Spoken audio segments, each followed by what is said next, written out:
Hey guys, what's up mga ka-e-bike? Nandito na naman tayo sa YouTube. So, may katanungan kasi tayo sa isang customer natin. Kung ang single ba na e-bike is advisable bang lagyan ng sidecar pang siguro pang benta, pang tinda-tindahan, pang talipapa, gano'n. Guys, ito na yung sagot guys ha. Titingnan natin guys. Ito yung diskarte namin guys dito guys ha. Hindi ko naman sinabi diskarte din ng iba, pero ito yung diskarte namin sa mga single na naghahanap na para hindi na magpipidal, maglako-lako ng mga paninda nila, kumukuha na sila ng e-bike. Ito yung diskarte namin guys. Tara, let's go!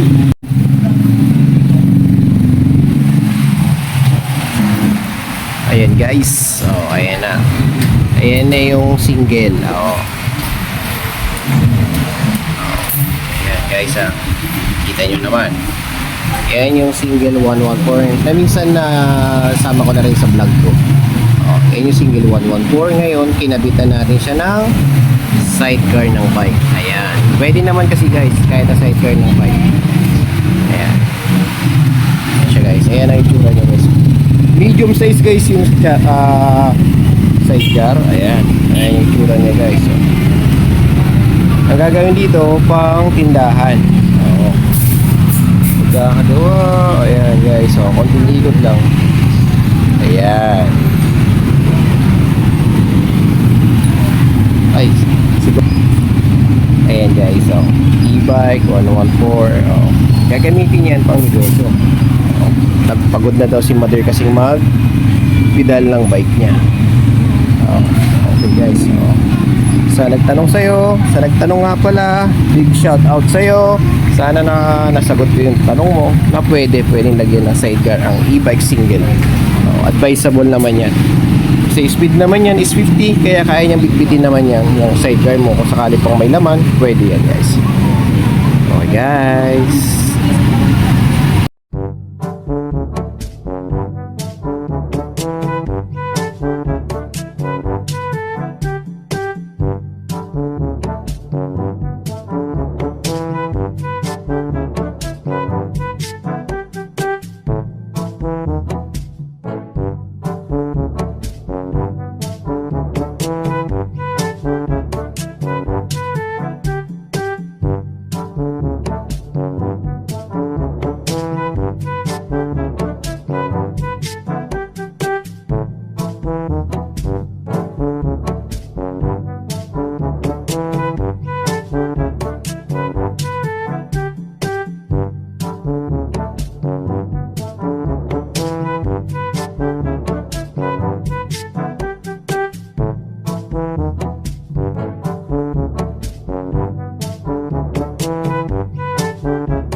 shout out kay Topi.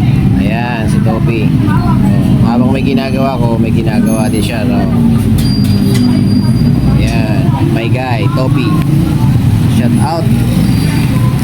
Ayan, tatapusin ko na lang to guys. Spray na lang to. Tapos let's go na.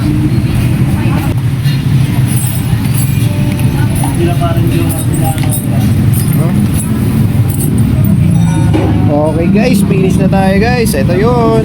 Okay. Okay, ayan na siya guys. Oh. Kukuberan na lang yan. Ito siya. Naprok sir, baka mamaya nga po namin na i-deliver. Wait lang pa yun. Oh, ayan sir ah. Gana na lahat. Okay.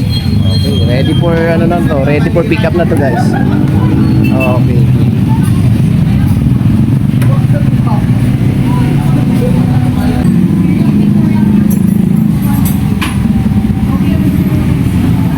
Okay, maraming salamat ulit sa panonood mga ka-e-bike.